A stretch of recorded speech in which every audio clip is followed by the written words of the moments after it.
Nabal was a very arrogant, rude, rich man, and he was a little drunk one day.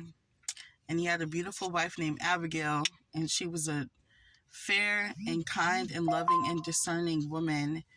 And David, which was a chosen man of God, one of God's beloved children, sent 10 men to go ask Nabal if he's willing to help take care of them, like feed them, whatever they needed. He was wondering if he was willing to help provide that.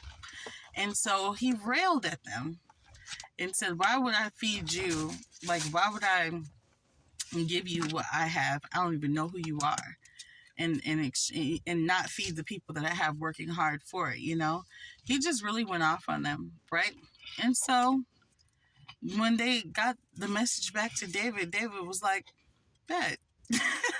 David said, bet. Let's go kill him. And so David? No, David wants to kill Nabal. And so David was planning on like and subscribe if you need brake pads. David was he was mad, so he was about to have all of his men go kill everyone around. He said it wasn't going to be not one man left in that town when he was done. And Abigail heard word of what David, was planning to do because of how rude and disrespectful her husband was. He returned evil for his good, like for kindness. Like he was good to him, and her husband went off on him for no reason, and his men, right? Long story short, Abigail prepared a whole feast. She was getting all the food together for David's men. And she hopped on her horse and she rode down and she said, David, I'm so sorry. My husband, Nabal, is an idiot. He is stupid. I'm so sorry that he said all those things to you. Let me prepare this wonderful meal for you guys. Whatever you need, I got you, right? And David told Abigail, you know what? You're a smart woman, because if you had not done this, I would have sent all of my men to come ride out, and there would have been one man left standing in that town. So the next morning, after Nabal, the arrogant rich man, sobered up, his wife told him exactly what was about to happen, and he froze, like he became like a stone, right? He froze up. And what happened after that was 10 days after he found that out, he ended up dying.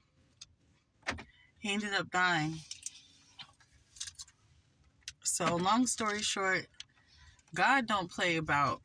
There's some people that the Lord don't play about. There's some certain people that God simply just does not play about, chosen ones. Stop that. And that's why it's always good to be kind, because you don't know who God is really standing behind at all times.